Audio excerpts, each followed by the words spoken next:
feel like Kobe in the fourth quarter.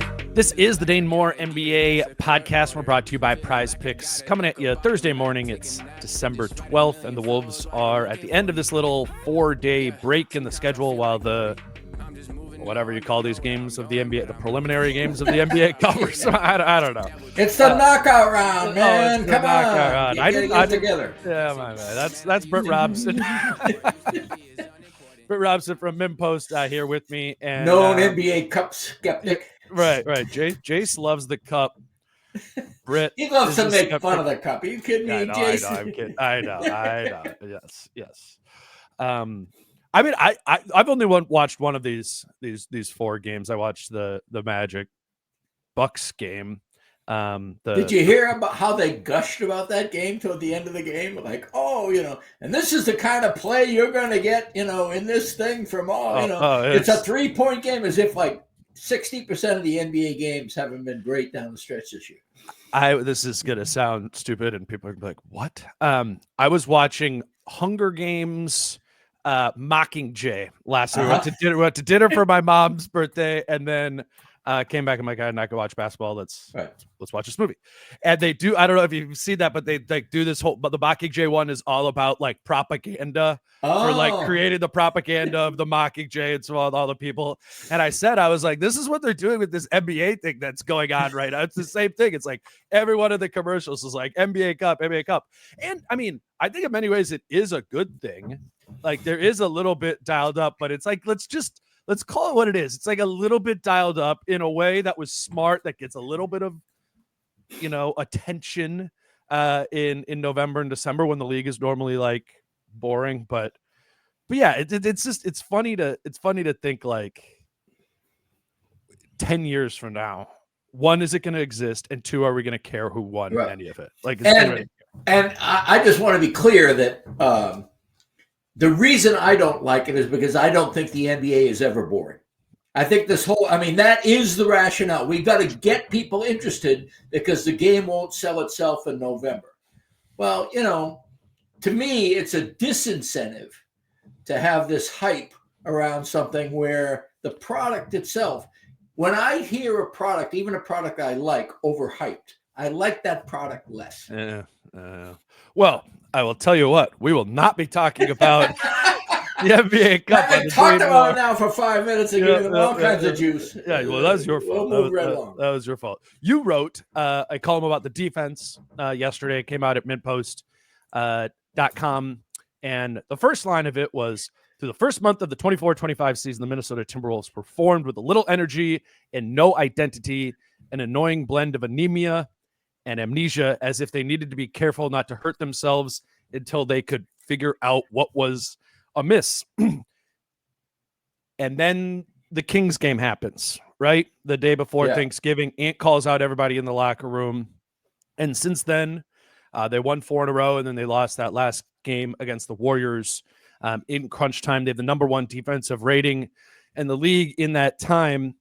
And you used a lot of numbers in your column because they were so dramatic, right? Because they were so dramatic, but it was. I think it's worth talking out too, because I think the argument for saying the Wolves now have an identity and didn't before needs to be more than about the fact that they have a 92 defensive rating against 3-4 teams that were on back-to-backs and that sort of thing. And which happens in the season. I'm not saying like the Wolves got lucky to win those, but like teams generally are expected to perform below their average when that's and that was a lot of those teams there.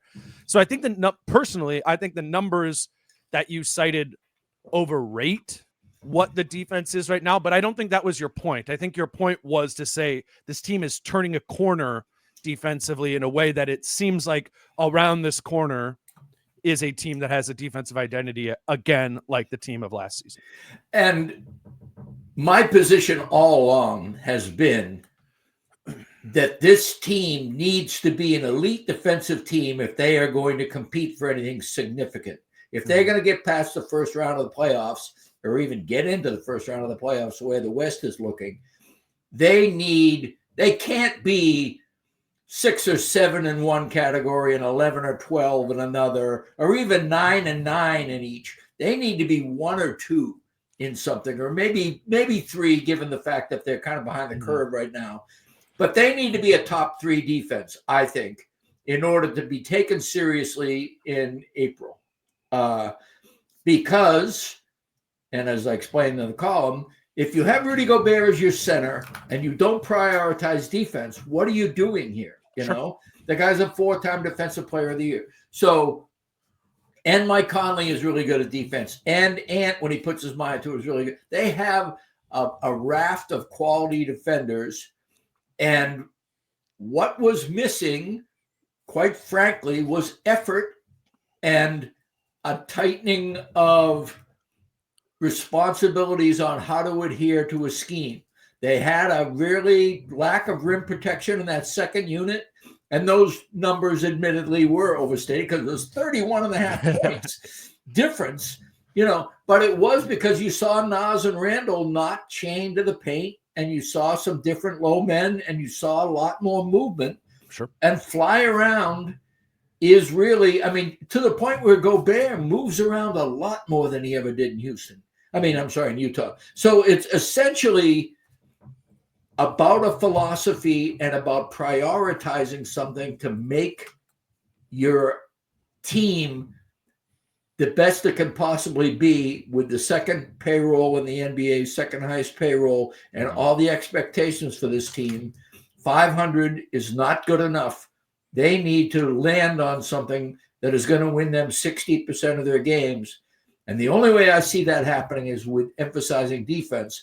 And that's why I thought the last 5 games, or 4.5 games, were so important. I think if I'm looking for a way to disagree with you to some extent. Yeah, and I don't mind that. It's they literally said, hey, let's talk about the defense first and not the we can get the offensive stuff. But I think this is related. Like, I don't think a season ago the offense was good enough to be considered a contender. Like, if you took that offense again and you made it what this team's offense was, I would say no, that's not enough to get to that bar that you're talking about, Britt. Yep. The reason they got there is because they were number 1 defensively by so far. Yes. And what we're getting at with like the identity is like a style of play that makes you good enough so as to be able to reach this level. And the level of contender status, or a team that can go win a couple rounds at least. And I obviously they need that defense there too. But what's concerning to me, if we are looking at the numbers and we are crediting the 94.6 defensive rating they have since Anthony Edwards called out the team, well, they also have a 109.9 offensive rating in the league in that time, which is 22nd. Yeah. Now it's 22nd. Okay. Yeah. I mean, it was 26. For all, the problem with writing a column in which teams are playing games before and after you write the column is that this is all in relation to other teams that have played games since I wrote the column. So for all I know, let's just say it's in the bottom 10. It's clearly in the bottom 10. And, maybe the point, what we could say from those numbers is if you string together a couple good weeks of offense, like, okay, here you are, you shoot up. Right. But I read your column about the defense and get the inspiration behind the idea that this identity is forming, but I can't like fully get behind this idea that the Wolves are moving in the right direction at the right speed. And it still doesn't feel like that to me. Do you get what I'm saying? Like I get the, here's what I would say to that. You have to take care of first things first. And the first thing for the Timberwolves has to be defense. Okay. If this team said, and Finch kind of toyed with this idea in the first couple of weeks when the offense was looking really strong. Mm-hmm. You could tell he was thinking, top 10 in both.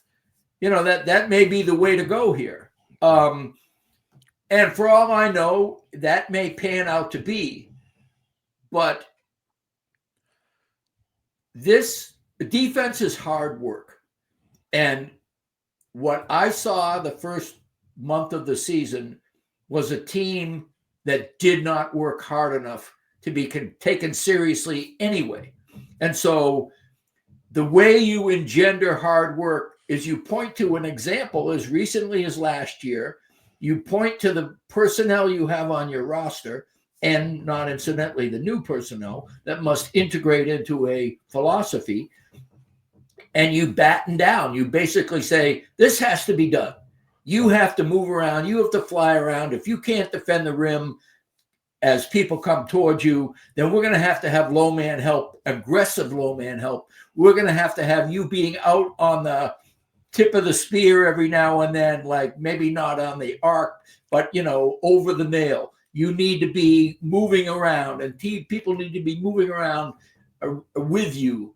And what I wanted to write about was implemented, and that had dramatically good results. Yes. Now, does that mean that in and of itself, that is going to, first of all, you're correct about the schedule. It was deceptively easy because of other, both Clippers and Warriors were on second half of back-to-backs, and some had, there were injuries, the usual things that happen. Which is everybody has that over the course there. But I'm going to also say that the top 4 teams in the East and the West, the Wolves have only 2 games played thus far against the top 4 teams in the West. They lost them both. They have, I think, 12 of 14 games remaining against those teams. In the East, against the top 4 teams, they played 1 game, and they lost that. They're 0-3 against the top 4 teams in each one of their conferences, and they have like an inordinate amount of games left to play. They haven't played Milwaukee yet. They haven't played Cleveland yet. They played Boston once, and the 4th team is Orlando. They haven't played Orlando yet. And in the West, it was, at the time I wrote this, it was Houston, obviously OKC they haven't played. They played Houston once. They played Dallas once. Houston, OKC, Dallas, and I can't remember the 4th team, but they hadn't played them at all either. So that means that, yes, this happens. You get into easy stretches, but you also get into tough stretches where even if you're playing very well, you don't have a good record and you don't perform well in terms of you could play a lot better than you played against the Clippers when the Clippers just totally fell apart that night. And you could play a spirited Cleveland Cavaliers team that beat you by 4 points on the road, So, yes, I would agree with you to the extent that once you've established your priority, which is your identity is all about priorities. Once you've established your defensive identity, that does not mean that you can leave the offense alone. And it also does not mean that you've solved everything on defense, because at the end of the day, it is still sweat equity. And I still have my doubts about this team as an effort team. Sure. Yes. And we'll talk about the offense a little bit later too. I want to talk about a little bit of like the clutch time and crunch time and transition. Yes. But I do think it's worth, they need both, right? We agree with that. But I like how you said, like, identity is prioritization. And what we have seen in the last 5 games is pretty much to a man, the players prioritizing defense more. Yes. And we've seen in the last 2 weeks, I mean, Rudy Gobert's defense, his little like 4 games of I'm just going to deny every single pass and go get fast break points out of nowhere. I mean, Rudy was all over the place, has been all over the place defensively in a good way since Thanksgiving. Jaden McDaniels is like, he had been leveling up even prior to Thanksgiving, and almost now it's like an exponential uptick defensively, fouling down. Just really has seemed solid. And maybe that's because of the fouling has been down, but I think those two, the tip of the spear defensively have been up there. We've seen, as you heard, Ant kind of jabbingly, jokingly point to Nas and Julius playing defense or recently. It's something they've never done before. I think Nas has done that more than Julius has since Thanksgiving, but there's been more effort from Julius Randle too. Kind of a low bar prior to that, but I think we can kind of go down the list. Obviously, Nikhil's been defending at an extremely high level the whole season. Mike Conley, as he gets more comfortable or just kind of acclimated into the season, I think he looks a lot like his old self, not only offensively but defensively as well. And you can just see they have all prioritized this more. And I think Naz is actually like the best example of that, where it's not his main thing. It's not his clear skill set, but he started playing in a way that was more active, more effort, and doing the things they specifically needed more of as a team, which was rim protection and defensive rebounding, and then just overall activity. It's that they need that energy of all 8 guys to be as good of a defensive team as they are close to what they were a season ago. Correct. And I also think that it has to do with fit. Once you're flying around, you're playing Naz's game. Naz can play defense even as a so-called rim protector. I tweeted out one night that Naz is better at rim protection seeing a 70-foot outlet pass than he is seeing a guy dribbling toward the rim. He's fantastic at getting back and denying transition if he suspects it's coming in time. Right. I mean, he's a great chase defender. Randle, on the other hand, is not. He is a static performer. It's just the way he is. Right. And I think it's very significant because you do have to tie effort levels, and the game is not all one side or the other. It is a flow game. Randle's offensive numbers cratered when his defensive numbers improved. Naz's did not. Naz's stayed pretty well the same. And I think it's very, very hard for Randle to buy in, fly around, and still be the John Randle we see on offense, banging around, The John Randle we see on offense. That's a John, sorry. Julius Randle we see on offense. Let's keep going on this, because I do think it kind of ties into the crunch time and all just the little stuff that this team needs to do a little bit more of over the course of the season. Grab our first break here, though, to let y'all know that today's episode is brought to you by Treasure Island Resort and Casino. And as I've been telling you this year, it's been cool to get to understand that Treasure Island is a lot more than just like a casino. They do have a poker room, blackjack, all these different bingo room, all the different casino things. But going there, it stood out to me how much like entertainment is really something they prioritize. There are like concert shows, activities all the time going there. I would just recommend going to ticasino.com for more information. But they kind of are really loading the end of the month with stuff on those days after Christmas and to New Year's Eve, the 26th through the 31st. They have a live show by Pop Rocks on the 28th, and then an 80s themed New Year's Eve party in the event center on the 31st. If you got some time off and you're looking for things to do, maybe with your of age, family and want to go out to the casino, I really would recommend. I just think Treasure Island will give you a lot more than maybe you expected, and we've enjoyed learning that with them. Again, for more information and a full list of Treasure Island's promotions, visit ticasino.com. We are also brought to you by Prize Picks, and I was just looking at the slate here for this evening, and one of the players that has stood out to me most this season as like, wow, this guy has leveled up, is someone I wouldn't have expected, and that's RJ Barrett. I watched not a ton of Raptors games, but probably more than I anticipated. I've really been impressed by RJ when I've watched them this season. So Scotty Barnes just got hurt. I mean, obviously we're just looking at this for one game. They play Miami tonight.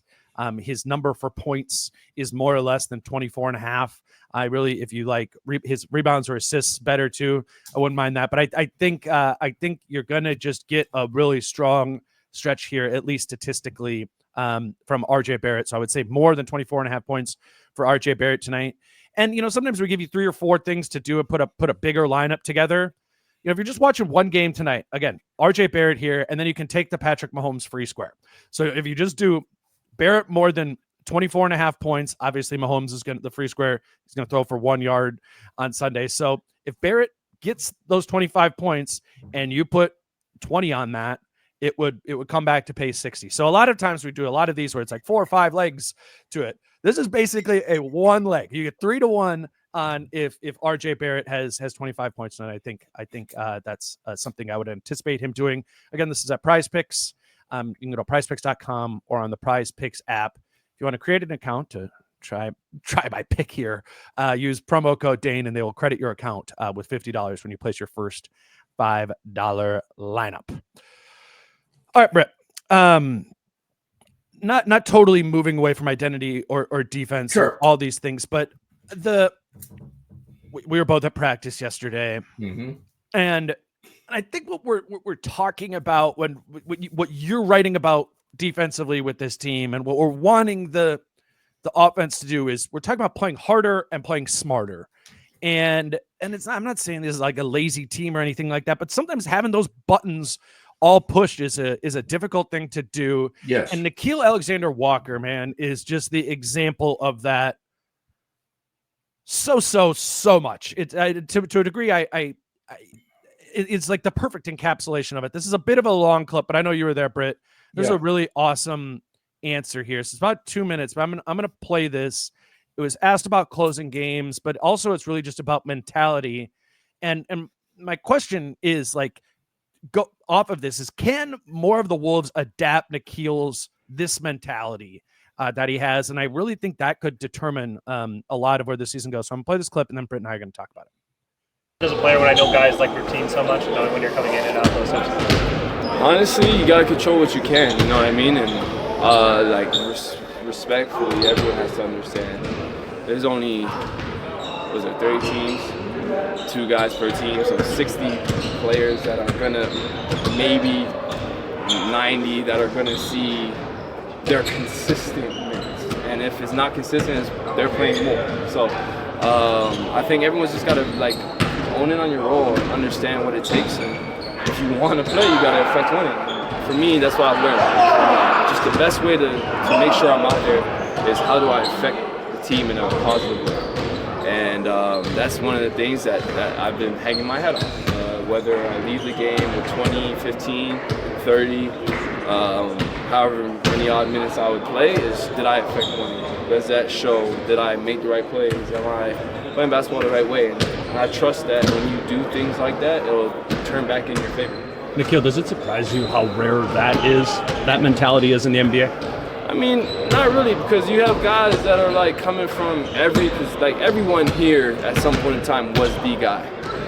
You know, whether they started with Cinderella story, eventually they became a guy. You know what I'm saying? Like they got to this point. So I can understand why people maybe hold on to that ego, so to speak, just because they know who they are. They know what they're capable of. But it's just, Mike said this the other day, like, what got you here won't get you there. And it's just an understanding, like, so many great players and so many guys do the same thing. I feel like everyone with the right amount of time and the opportunity can score 20 points, but not everyone can do that and win. And I think at this point in time, it's just about, like, you want to win. You want to, like, what's it to you? You know what I'm saying? Like, if you're chasing stats and numbers, then maybe this isn't for you, you know? But if you're trying to become a great player, in my case, having the final role, you got to understand what you got to do to get on the floor. Take all my money. You get it. 20, what do you want? How much? No. Well, and unfortunately, I hate to be a cynic, but that does play in here, right? Yeah. I mean, this is a team that has a phenomenally high payroll, and Nickeil Alexander-Walker is getting $4.3 million this year, and then he's an unrestricted free agent. On the other hand, Julius Randle has a $31.5 million player option next year, or he's a restricted or unrestricted free agent. Naz Reid has a $15 million player option. What ways can you look good? if you're making $4.3 million and you're doing all the little things, you're going to get a much bigger raise than if you're making $31 million and you're doing all the little things. Unfortunately, that's true, because some of it is box office. Some of it is how many people you're going to bring in. If you sign a guy like Julius Randle, the thinking is that's a big name that's going to bring people in. It's going to be, and you know me, I'm a anti-super team guy. I do think that it does need to be a blend of skills and a blend of attitudes. And all I'm saying is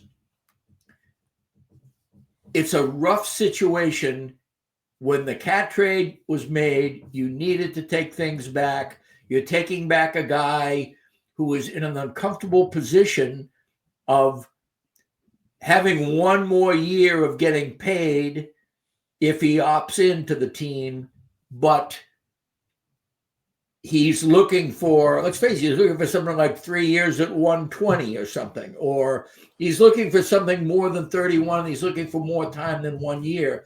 And it's hard to convince somebody like that, whose game has always been very, very ball-centric, to change what he does well. As Nikhil himself said, you are who you are, and it's hard to let that go.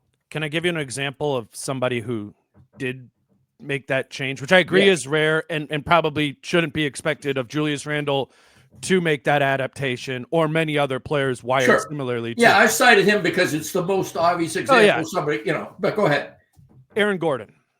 Yeah, absolutely. Aaron Gordon did that in the trade from Orlando to Denver. Was a very, ball-centric, player there, and and not in the exact same way as Julius Randle. Obviously, some similarities of being fours or whatever, but adapted into a new, different, more effective style of play. That what Nikhil and Mike were saying right there, that affects winning at a higher degree. And obviously, the further connection to make here is that Tim Connolly was the one who traded for Aaron Gordon when he was the GM. But he traded for Aaron Gordon. Yes. And Aaron Gordon at that time was in his mid-20s. Yep. And he traded for Dante DiVincenzo and cap relief in this. Julius Randle was part of the deal, but he didn't trade for Julius Randle, in my opinion. No. I get what you're saying. But I think it's, first of all, that's an excellent example, because it really was. I mean, Aaron Gordon was regarded as a very good defender and a rugged player, but he wasn't regarded as a guy who could guard 1 through 5 or 2 through 5 at least. Sure.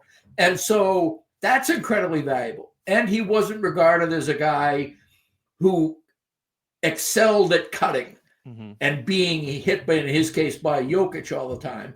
But he saw what the roster was. He saw what his role on that roster needed to be. And he became the epitome of that, to the point where when KCP was on that team, that was regarded as the most complimentary quintet in the NBA, and they won a championship because of it. What do you think Julius Randle's Aaron Gordon-like adaptation would look like if he did it? I think he will always be somebody who needs the ball, but I would think that getting off the ball with his decisions much faster would be very, very important to that equation, so that he's fostering ball movement. And by the way, also fostering movement without the ball. I do think that Dante DiVincenzo, when he played with him in New York, has said of Randle that Randle's passing got him off, in the fact that he would move without the ball and Julius would find him. I think Julius could find guys even sooner. It would not be as easy to do, but it would. I don't think all assists are created equal. I think if you hold the ball for 10 to 15 seconds of a possession and then dish it out to one guy who hits a three, that's a great offensive possession, 3 points. But what does it do to the overall mindset of all 5 guys in that half-court set. If he is holding the ball for 6 seconds or 4 seconds and kicking it out and maybe even getting it back, but moving it around, then that's a new thing. The other thing I would say is I think the evidence is kind of showing. It certainly happened recently. He guarded Davis of the Lakers that night remarkably well, I thought. And Julius Randle is a big guy. Yeah. And I think on times when you can't really fly around because you need to have somebody on the low block, him focusing on being a better backup center defensively and getting off the ball a little bit more while remaining in his role offensively would be the solution I would make to thinking that Julius Randle is really contributing to this team. Yeah, I think it's just not the status quo, right? I think it's, and if they're not going to experiment with any sort of like major lineup changes, I think they need to experiment with some stylistic changes or prioritization changes as it applies to Julius Randle. I don't remember what game it was, like 3-4 games, somewhere in the winning streak, where Randle, like in the first half, was just tremendous, decisively shooting threes, like away, catching. Yep. Clippers or Lakers game. Maybe that was the Lakers game. It might have even been the first Golden State game, but anyway, he was really playing well. And so it's decisiveness, right?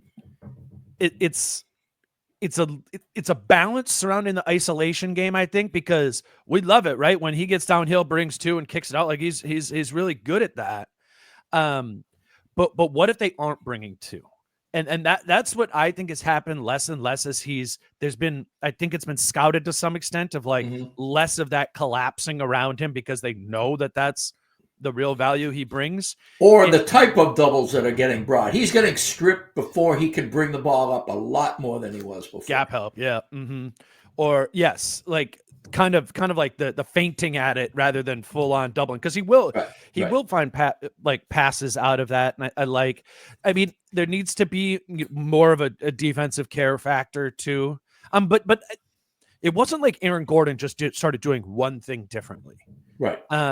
He just let go of the possessions where he was heliocentric, right? Which never really made sense when you're watching Orlando in the first place. Like, I'm not sure this is really, but they're protecting against some of the shooting and all that. And I think like a de-emphasization of Randle while also empowering, like letting him keep his role and having him do more other things. But not trying to make him the Pelicans Randle.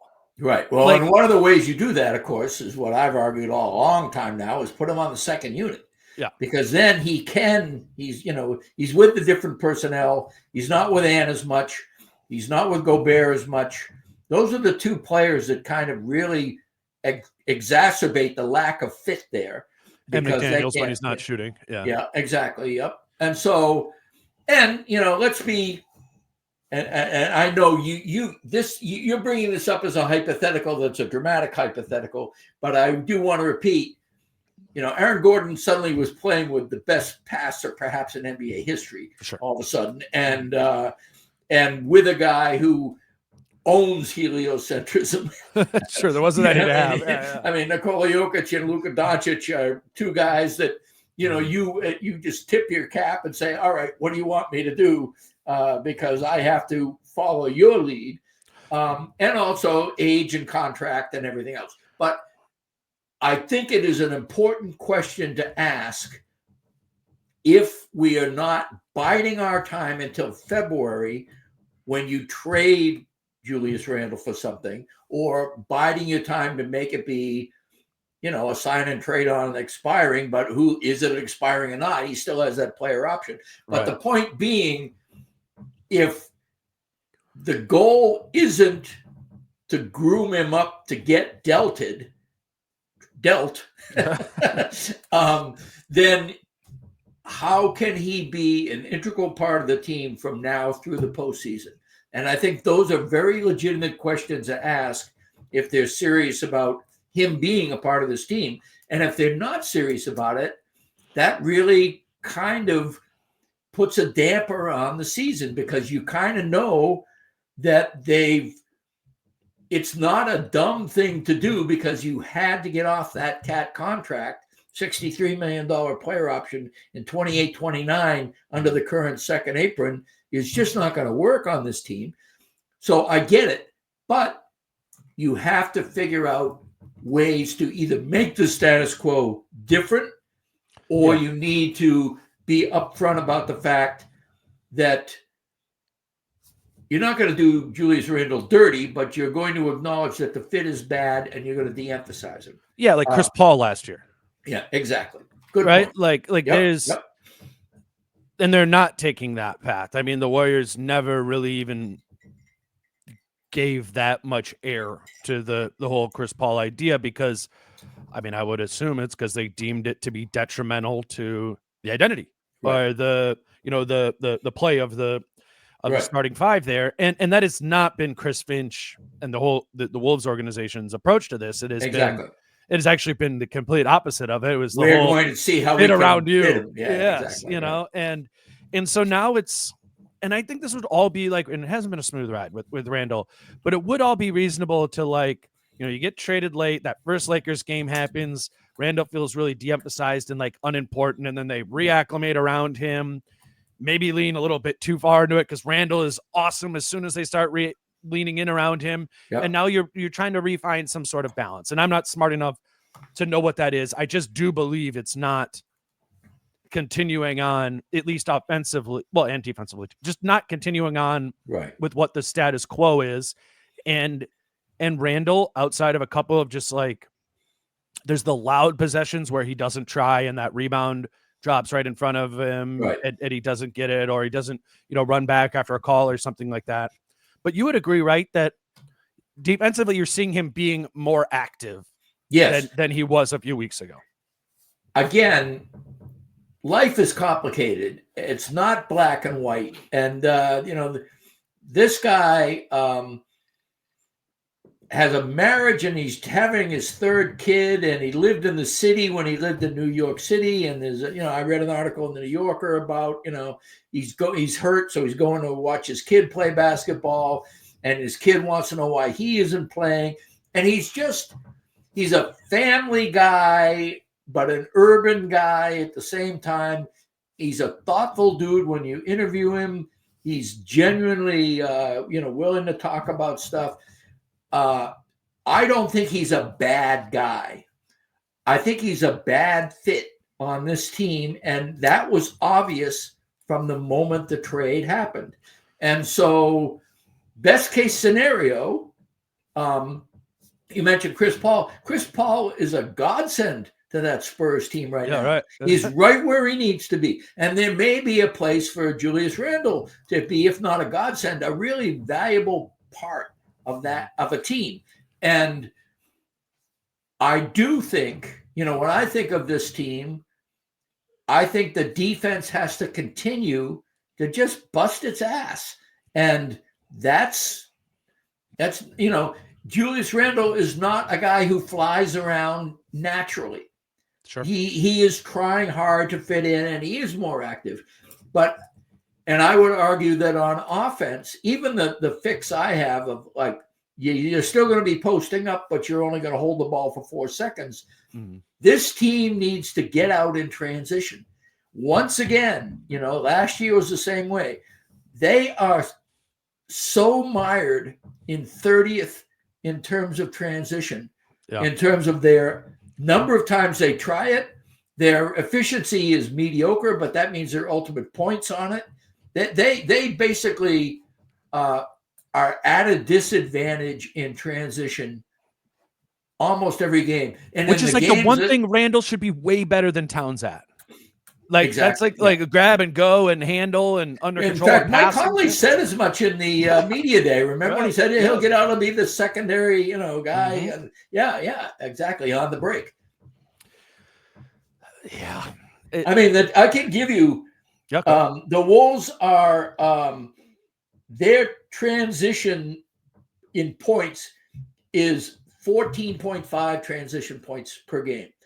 Portland is next worst at 17.6. That's crazy. 3.1 fewer points than the 29th team.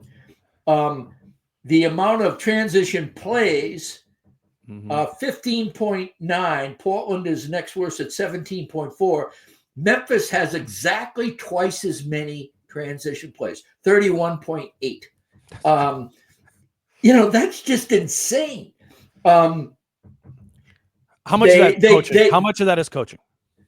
That's a very good question, but let me get in a few more. Yeah, all right, go. The Wolves are 7th in terms of turnover generation. They turn opponents over 7th most in the NBA. Their points off turnovers are 15th, and they're so bad in transition. They're 30th in transition. That's you can't be turning people over 7th most and not be even trying to score in transition.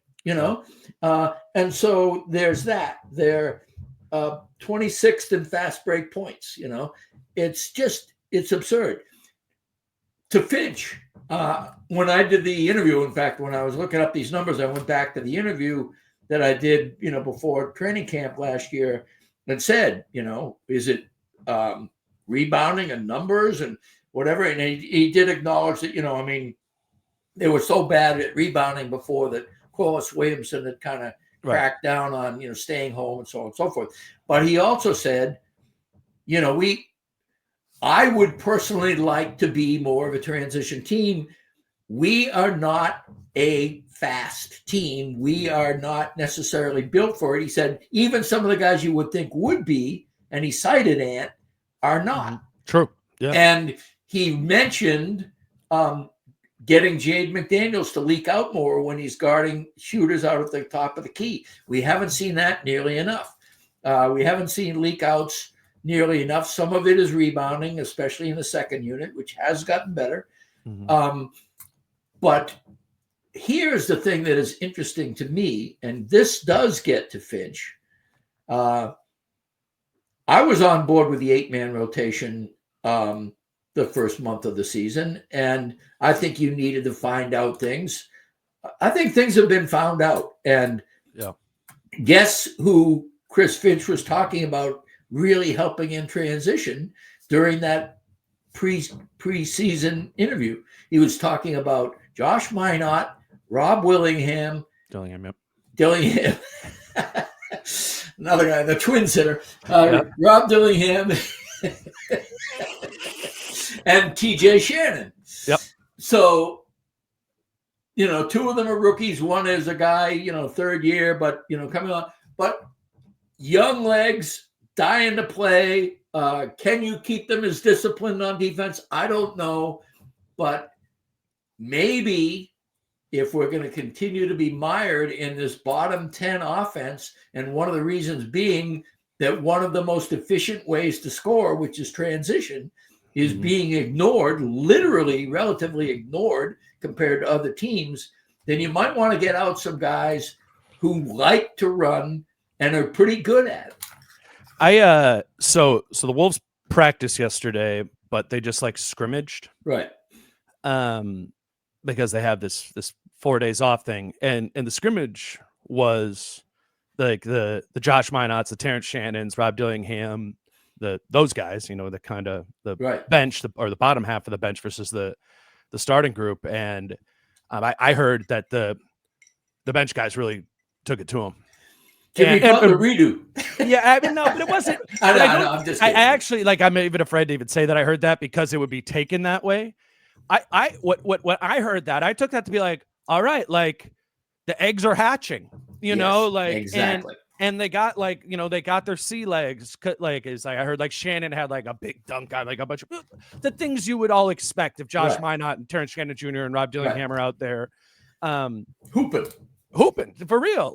And it's just it is a curious situation, and that's one that I struggle to blame Finch on the 8-man rotation and getting the 9th, 10th guys, because I just didn't think of the math right, or the complexity of a rotation and of because I assumed, there would be 9, maybe. I kind of thought like there'd be a whole other guy in the rotation, and then the 10th spot would kind of be like this little half role that's been happening. And I don't know. It's just weird that they haven't had any injuries, so none of it's like happened organically or anything. But yeah. Did you see Steve Kerr did a couple of things in those back-to-back Golden State games that I thought were interesting?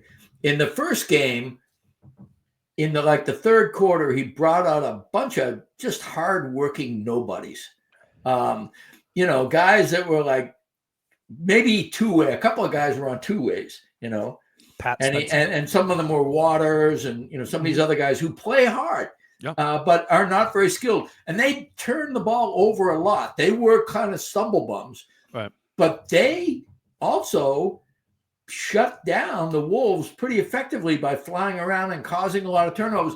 Now, Grady and Jim Pete thought, oh, what an ugly game and everything. But it was the Wolves starters against these nobodies.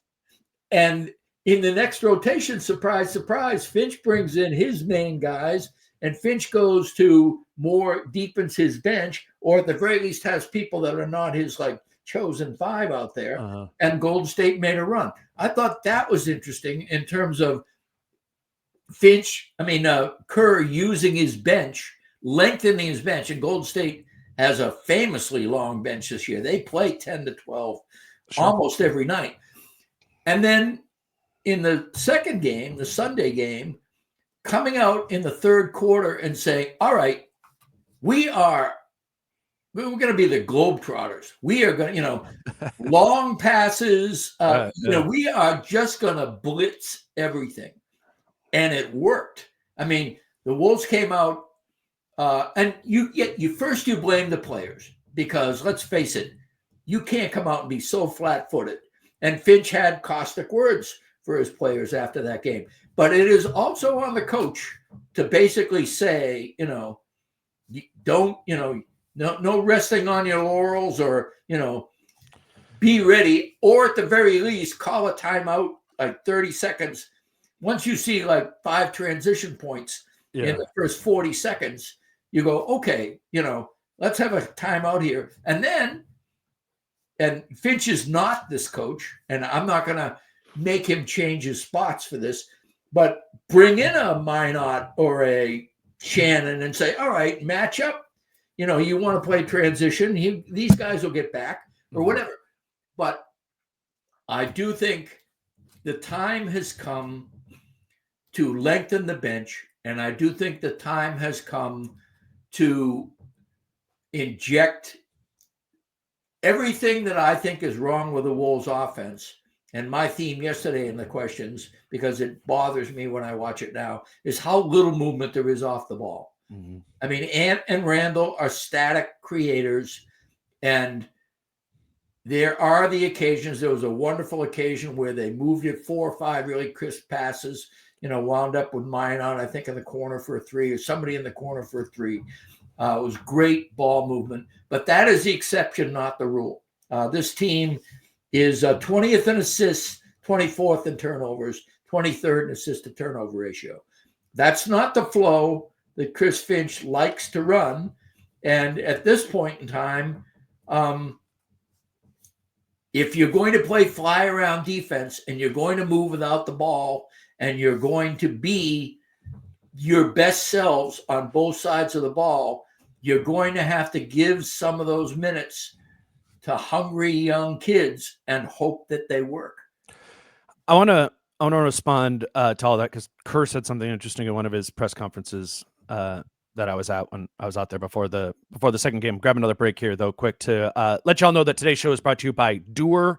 You can go to shopdoer.com/DaneMoore to get 20% off an order at Doer. And honestly, they're literally the pants I'm wearing right now as I record this. As I've said to you all many times, they're like the most comfortable pants I own. They look like normal formal pants, but there is like a stretch to them that makes them comfortable. Like I could be wearing sweatpants right now, and you all wouldn't be able to see on YouTube that I was wearing sweatpants right now, but I wear these because they are legitimately comfortable. So if you are just trying to think of a gift, to give to somebody in your family, or honestly like a gift to yourself, you've heard me talk about Duer for a long time, and I really would just recommend trying a pair and then going from there and seeing if it's something you want to make a staple of your wardrobe. Again, that's shopduer.com/DaneMoore.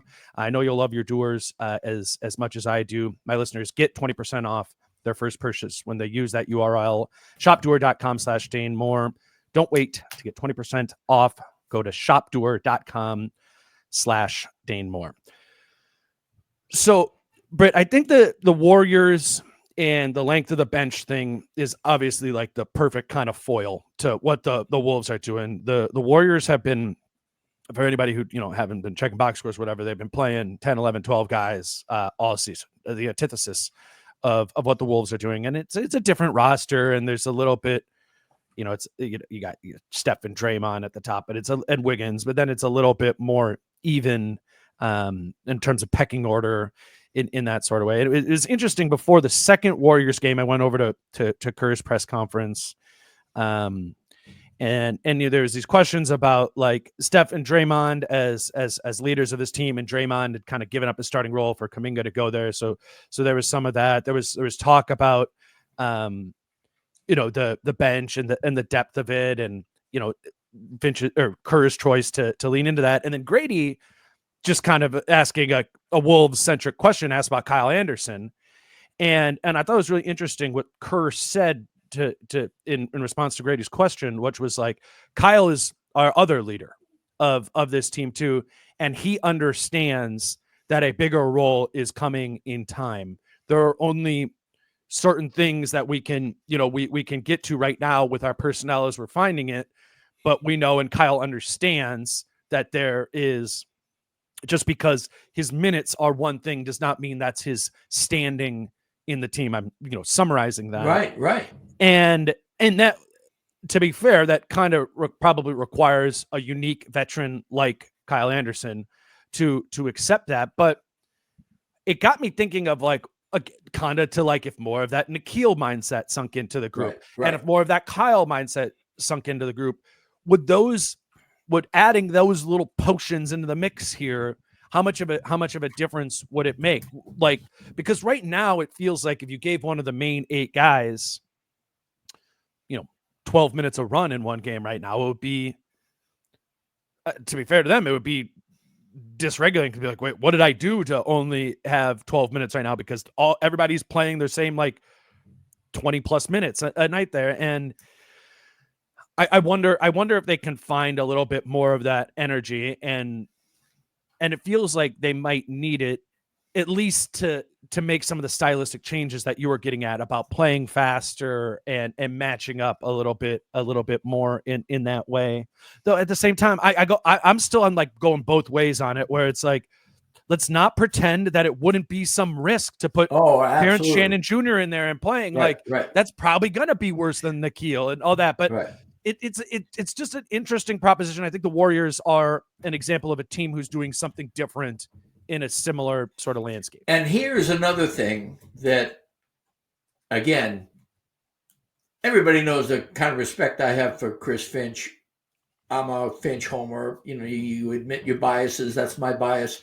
But I do think, and he's reluctant to use the stick, but this is the time. Yeah. If you are requiring heightened effort on offense and defense, what you say is, if you're not getting after it, you're obviously tired. So I'm going to cut your minutes some and bring in somebody who does give me that effort. That's just basically what you say. It's logical. And again, Finch is not usually that kind of guy. He's usually the kind of guy who isn't giving you minutes in the beginning and then tells you what you need to do to get more minutes. Right. He is not a punisher. He is an opportunity guy. Mm-hmm. And with Randle, of course, it's really complicated because there's a long relationship between them, a mutual admiration relationship. And with Nas, it's complicated because he's always been deferential, and it's getting to the time where he doesn't have to be anymore. And then you have Rudy and Mike, who are veterans who need to rest, literally need rest, because it's a long, grueling season. And then you have Ant, who you obviously have to please, however it works. But Finch has always been brilliant about dealing with making it a happy, good locker room. Right. And I don't know if saying we need to start putting more sweat equity in at both sides of the ball, and people who don't do that will lose some time to people who do. And guess what? Even if we're doing it well, we're going to need more bodies to do it well. And then just basically state that. I mean, not only is your fear about, Terrence Shannon, TJ Shannon getting back in defense, or Rob Dillingham, Finch talked with a straight face about it. But Finch talked with a straight face about Dillingham being a low man. I mean, they have to do that. They're going to have him be a low man on somebody when he comes back, because that's what you have to do in today's NBA. So there are risks, but there's another risk, and that is the equilibrium of this team. And there's a place where Kyle Anderson's absence really does hurt, because he is one of those guys that would reinforce that kind of mindset. And Nikhil is I think, respected in that locker room, but he's not respected like Kyle Anderson. And so I think that have a guy that says that, again, Conley can say it, but Conley's already got so much on his plate in terms of regulation. That, everybody says, well, Mike did this. And, I mean, I wrote my last column, he's $10 million is like locker room duty right there. You can almost pay for it by basically what he does with what he does for the team. But it's not without risk. And it is also against Finch's natural inclinations. But if you're asking me my position on it, I would say it needs to be done because you're after the big ring. You're after you need to go for it. And you're not going to, those guys are going to wear out. And another thing that I find interesting, and then I'll be quiet, let you talk for a minute. No, you're good. Is Chris Finch and Tim Connolly are famously, they have each other's back all over the place. If there is a gap between those two guys, it is playing hoopers, playing guys who are immature but get after it. Tim Connolly loves guys like that. And he drafted Dillingham, and Minot and Shannon fit that mold. And I think Chris Finch doesn't love those guys as much for those reasons. Okay, but I'll do a little Finch defense on that part of it. How would we rank this team in terms of basketball IQ right now? Right, middle of the pack, lower than that, right? Well, I mean, Rudy and Mike get you a ways. Make it at least mediocre. And okay, so let's call it average. Okay, let's call it average. Okay, by bringing in, those Conley guys, the Tim Conley guys we're talking about, the hoopers, nice, young, naive in ways You're too. Dropping it down. It lowers that. I think that's part of what Finch is fighting this whole thing, is that this is a team that struggles with major lapses in basketball IQ as currently constituted with their top 8. I think that's just a fact. If anybody hates turnovers, and all three of those guys could be turnover machines. I agree.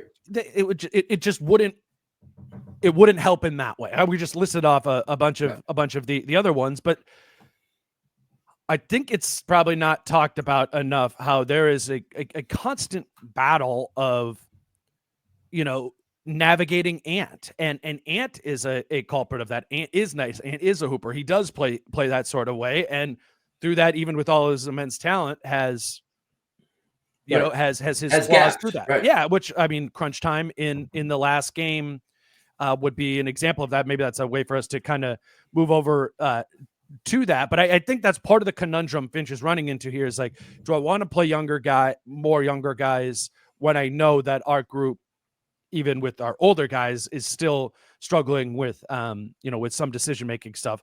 I thought it was interesting, some of his comments on Ant and crunch time, and actually acknowledging that the last game, was bad and that was on Ant, but that Finch believes Ant has really progressed in this way. I'll play that clip from practice yesterday. To put everything in context, I think, the last few days since that game, we went back and looked at all of his clutch time decision making this season, and he graded out at about 80%. We, in our mind, subjectively putting our eyes on it, we felt that he has made the right play, 80% of the time, which is great. So that switch, I think, started to happen mid to late last year, knowing that in the playoffs it was coming. He did a really good job, I thought, in those early playoff series, of really creating offense and for making the right play and then letting the game come to him as it did. I think he just got a little excited, got probably in a little bit of a personal battle the other night, and I think that's where the regret comes. And also, it's good growth and the recognition of it, that it wasn't just about, missing shots. I'll make those shots at some point in time. Because the reality is, a lot of those tough shots, guys feel they're going to make them, but when you look at the numbers, they don't make them. So I think that's so in line with what we're talking about, Britt. Like, right. I mean, that's a microcosm, the crunch time of that last game. But what was the problem with crunch time there? It was that Mike Conley was out. 80% of the team's basketball IQ was out of the game, and they leaned into a different group that didn't have that, and it cost them that. It cost them that game. And I think when we talk about Dillingham and Shannon and Minot and stuff like that, it wouldn't be in crunch time. Right. But it might be in that second quarter stint there where it's something similar, and those guys are getting a chance to play, and we look at it 2 weeks later and we're like, yep, net rating of minus 29 or whatever, Right. Yep. So, and that would be almost expected, right? And the question then becomes, even if we see the values of adding some of those guys for the reasons we listed, is can this group at 12 and 11 afford it, right? And I think that is it's easy to be mad at Finch and frustrated, and I think me and Jace went into that pretty hard in the last game about Mike not being out there. I simultaneously do get that this isn't super straightforward either, right. And to that end, that's why this is going to take more time, whether or not we think this has already been too much time. They're just, to me, they're not. If we're talked about like at the beginning that the defense is making this turn here, this stuff, this understanding of the game, some of the maturity growth, that doesn't feel right around the corner to me with this group, and frankly, has to be right. It's just like that. Again, maybe they need that top defense, but they need whatever this is too, and some of this is put into risk by playing more younger players. So I get it. I get why they're not doing it too. But like you said, you're like, just kind of feels like that the status quo is run its course a little bit too. Both can be true. And let me say that Ant was atypically heroic in what he was trying to do in that game. And I think one of the reasons for it was because he was performing for Steph and he was performing for 100%. Draymond. And so in my N1 newsletter that accompanies my column, if people subscribe to it, it doesn't cost any money. And I'm not saying all that to pitch it, but more to basically say that one of the things I put in my last column in the N1 was the feedback I get from people on social media. I mean, one of the reasons I tweet these games is to have a notebook for myself, but also to get the dialogue with, not everybody. There's some I just don't respect, quite frankly, but there are a lot of people who I do, and I enjoy their feedback. And two guys in particular I shouted out in this N1 thing because they had really, really valuable comments about that game in particular. And one was a guy, Jan Rabari said, Ant was kind of little brothering that game. He said he hated these guys and wanted to win, but he really actually loves these guys and wanted to do it. And then another guy, Chris Sharp, pointed out something really interesting to me. Draymond did that slam dunk, Gobert got screened and he did it. Then he put him to sleep and all this other stuff. Classic Draymond, kicking a guy when he's down because he can't kick him when he's up. And this whole thing. And Chris Sharp said, because Jim Pete had compared Ant to KG. And I said I endorsed that at the end of the Golden State game because Ant was so good in the clutch there. And Chris Sharp said KG would never have. Somebody needed to have Rudy's back and put Draymond on the foul line when he tried to do that. And instead, Ant is hugging Draymond literally 5 to 10 minutes after that play happened.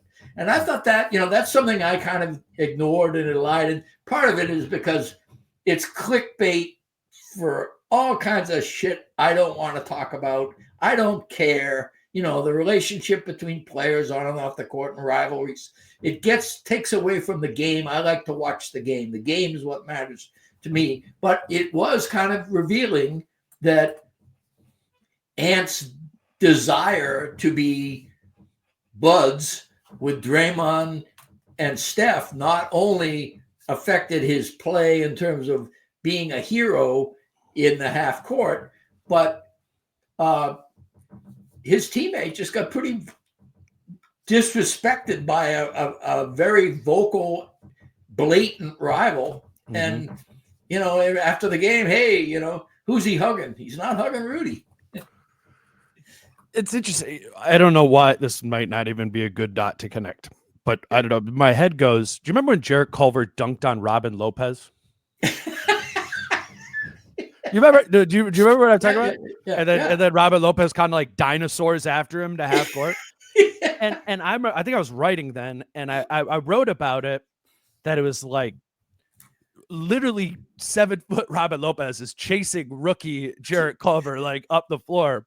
And there's like 3-4 Wolves teammates that just kind of like let it go. And then I don't, if I could find the clip, I'd show but it's funny. Naz Reid finally comes in and kind of like chest bumps like Robin Lopez, like, and Naz is like way pudger in the clip. I remember it. Naz had a lot more chest to bump. Yeah. And I don't know. I mean, call a spade. Like Jarrett Culver wasn't a very well respected person in that Wolves locker room then. And that's why nobody came in to have his back. I think in that situation. I don't think that's what's going on with Rudy Gobert necessarily, because we do hear Ant, verbalize praise to him all the time and stuff like that. Yeah, I'm not trying to create a rift. No, but it's just an interesting. It's at the end of the like nobody did come in there, to do that. Nobody did, call that, childish behavior from Draymond afterwards. And yeah, I think we are dipping our toe into the drama, the clickbait stuff. Yeah, the drama part of all this. But I get what you're saying there, and it is a representation of what Finch said. There is, I think Ant got in a personal battle in the end of this game, and Ant wanted to beat, I think, primarily Steph, who had that really strong third quarter, and Ant wanted to come out and beat him. But some of that, with Draymond too, and Draymond is somebody he really respects, and he cited. There's a lot of reasons to respect Draymond Green. Yeah. Fewer and fewer. I mean, he built up a huge, to me, cachet of this guy deserves. He gets himself going by being a bit of an asshole, but it's worth it because he plays extremely well. Well, that ratio is coming down pretty quickly, and so now the asshole factor versus the value factor is at best even, and maybe even tilting downward. But the point I'm trying to make, again, we were talking about IQ, maturity, where this team is on the spectrum of, how self-regulating are they? Can you throw in untested guys like Dillingham and Shannon and Minot into the mix?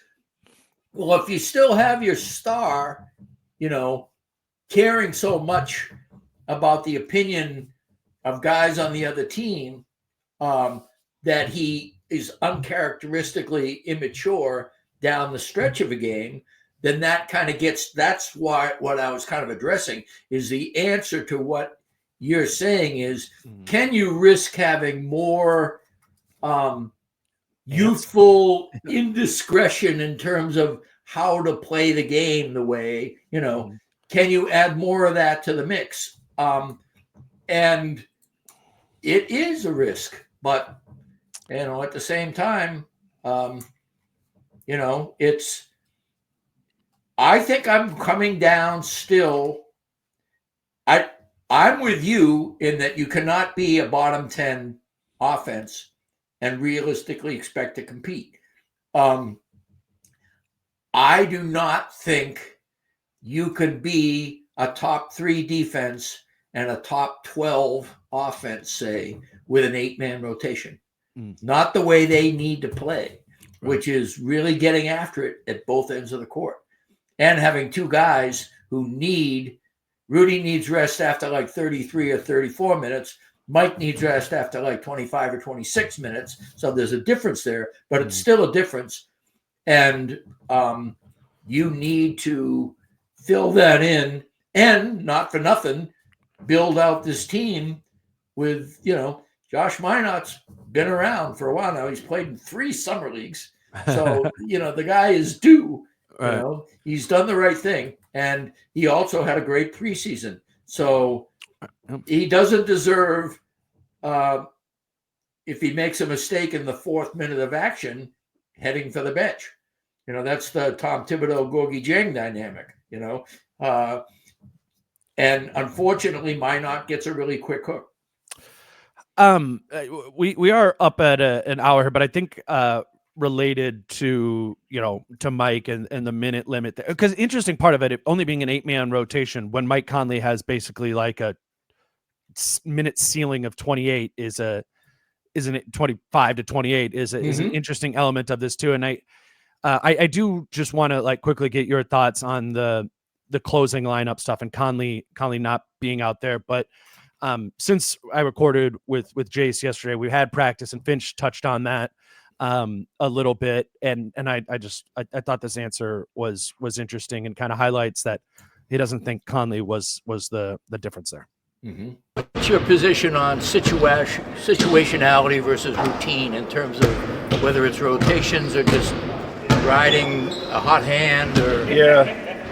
I mean, we said we'd always leave ourselves the flexibility coming into the season that we close with whatever lineup we felt we needed to get the job done. Mike would have probably given us some organization out there, but then in the context of, Ant's shot selection, would it have really mattered? Nikhil was playing so well. Maybe the other thing I could have done is go small, but we've not really done that a ton. So I think we lean a little bit more towards situational. And when you're in that, when you're in that mindset, I'm not always going to get it right either. Hopefully, I do way more than I don't. But sometimes, routine is easy because you just go to the routine, but that routine has to be good. So, we're still finding those combinations. Do you have a preference? Would you like it to be predictable enough to be situational, or do you like the idea of being able to mix it up? I'd prefer the idea of having like a solid set number of guys, 5 guys, a lineup that every single time is going to get it done, but we haven't found that yet. So I forgot that was your line of questioning there. But yeah, I thought that particularly the Mike would have Mike been able to quell the poor Ant decision making piece was interesting because one, I think you could argue yes he could have, but 2, if he can't, that's a huge indictment of Ant, at the same time there. What did you make of that answer? I was coming at it from an angle of expanding the bench, quite frankly. Going beyond 8, not so much the crunch time. What I found interesting was it was a defensive answer to begin with. In other words, he came out and said, he assumed my context was crunch time the previous game and Mike Conley and situational versus, solid unit. Right. So in his heart of hearts, I think Finch wants to rely on Mike Conley the way he relied on Kyle Anderson and Conley, but he knows that you can't put 2 players worth of emergency break glass in case of emergency, and he's trying to be a little bit more flexible in terms of letting this team feel itself out when he can. The fact that blew up in his face, he's not stupid, and he knows that that's questionable. But I think somewhere along the line, he came to terms with the idea, you got the impression, I don't think it was the wrong impression, that even though he was defensive about that answer, he might do the same thing again, because let's face it, Naw was going off, and the elephant in the room is sit Randle and bring. Do you think? What do you think that he meant? What do you think he meant by going small? Do you think he meant taking Rudy off, or do you think he meant taking Randle off as an option? Well, that's a good question. I don't think you take Rudy Gobert off the floor. My bias is, of course, it's Randle, because, and I can't remember if McDaniels was out there or not, but he was. He was. All right, so it gets to the whole concept you and I had talked about in a previous pod about Jaden being a small ball 4. Yep. Golden State is actually a pretty good team to do that against. But he said we haven't done that enough. Whatever it is, either of those options haven't done enough, which is what we're talking about here. Well, it's like, well, you haven't got to any of this stuff because you've been playing the same 8-guy rotation. So again, that is the final words of that answer are really interesting to me. 5 guys who work together, but we haven't found that yet. Well, maybe Mike Conley, Rudy Gobert, Nickeil Alexander-Walker, Dante DiVincenzo, and Naz Reid. I would say those 5 play together pretty well. That should be the closest. Again, but then then you're throwing out some interesting. Kidding. So it is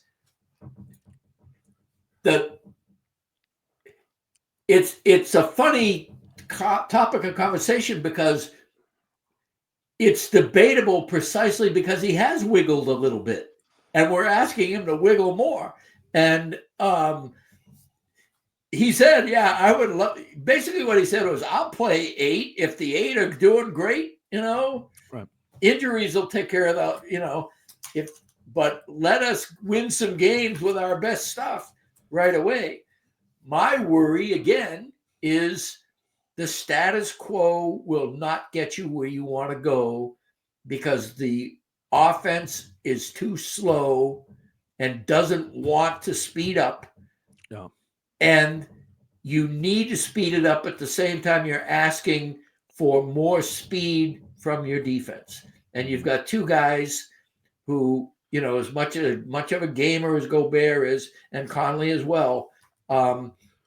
I think if you're going to play the style of play you need to play at both ends of the court to rise up the standings, or at least give yourself a chance to rise up the standings, then, well, the easiest one is Dillingham because he's got the most upside of anybody, and developing him, even if he is failing, that's good service. That's an investment in a stock that's a blue chip stock. And it's kind of a shame that we don't have that option because of his injury the past few games, especially the blowouts, to get some time. But it's going to be an ongoing thing to watch from this team, I think, is do you stay with 8? If you stay with 8, how do you tweak your offense? How do you retain the defensive intensity you have? Those are all, that's what makes basketball fun. When when I watch Dallas and OKC play each other, and I go, I mean, it's like right. I see 4 teams again. I've been saying this all season, but home court advantage in the playoffs this year feels like, if I'm a realist, that's not likely. I'm thinking that's 25 to 30% chance of happening. And they would really need to turn this proverbial corner that we're talking about. Yeah. And again, and what's crazy is they gave us 4.5 games of it. Yep. And they want to harp on the 4.5 because it's the good news. But everybody was going, hey, what a great 5 games. What a shitty half game we just saw. Right. I mean, you lay down in that third quarter. Right. Yep. Yep. And so, yeah, it's all, puppies and rainbows right now to some extent, but the schedule's going to turn and it's going to get rougher. And how this thing pans out there's a lot of intrigue left in the season, which is fun. It's not as much fun as watching them suffocate people on a regular basis as happened last year, but it's still fun.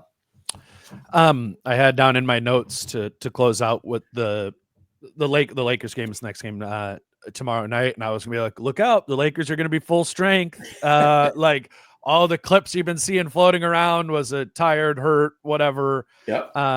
Lakers team, and I do think a lot of their players who are out at the kind of right before this break are coming back, but LeBron is not going to be playing tomorrow night. I saw Shams report that right before we hit play here, so not totally a full strength Lakers team, but I was getting ready to be like, hey, right. I know the Lakers haven't looked like much recently, but I think a lot of that had to do with injury, fatigue, all that. They're on a long road trip, everything.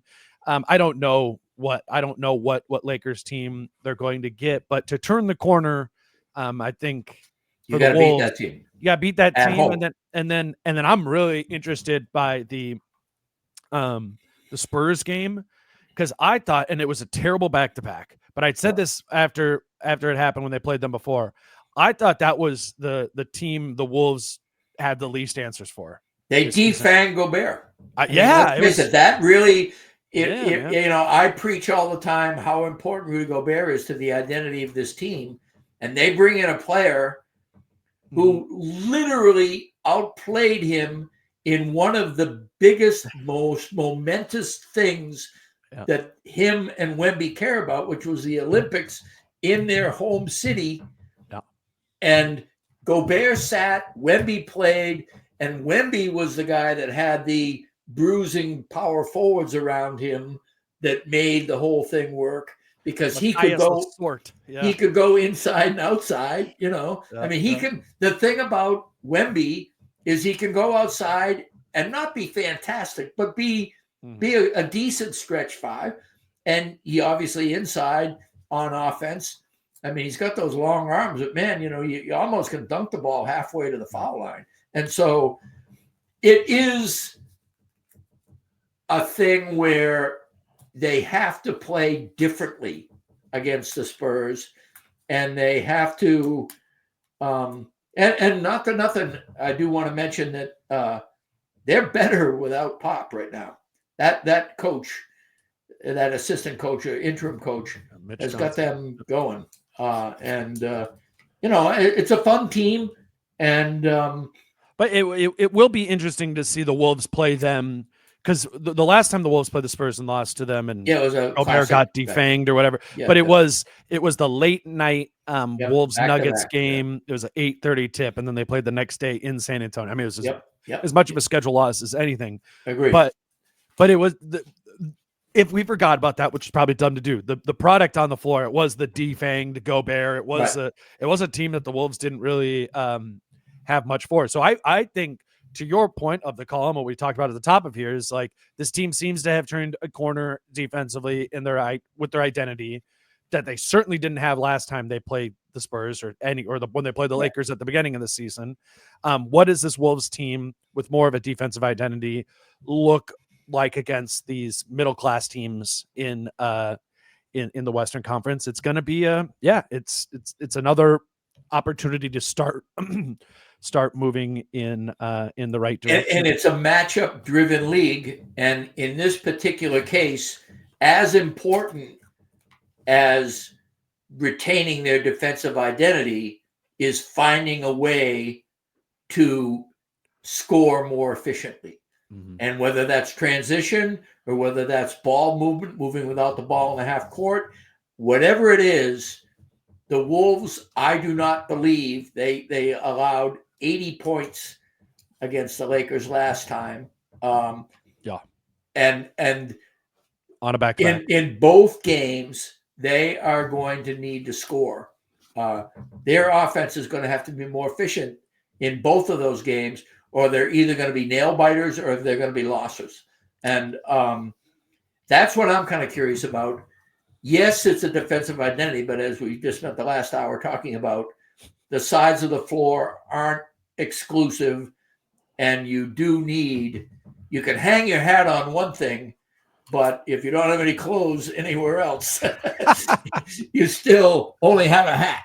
And Chris Paul will try to undress them in pick and roll. There you go. Right? That's right. I know. I'm excited for this weekend. They've got this break. I do think Finch teams historically coming off of 3-4 days off in a row come back with a refocused and re-energized kind of mojo about them. So we'll see what happens there. Next up is the Lakers game on Friday. On Saturday morning, Kyle and I will do kind of just a pod off of that game. So Kyle's episode is pushed from Friday to Saturday this week. In the meantime, I would recommend checking out Britt's column. Here I have up on the screen here at MinPost. It's called Timberwolves Finally Find Their Identity with Renewed Energy on defense. It's an interesting thing right now where I think that's right. I think that title's right, but I'm not sure. Personally, I'm not sure, but the numbers in there certainly suggest that is so. So check that out at minpost.com. You can follow Britt on Twitter and Blue Sky. Britt, thanks for doing it. Hey, my pleasure.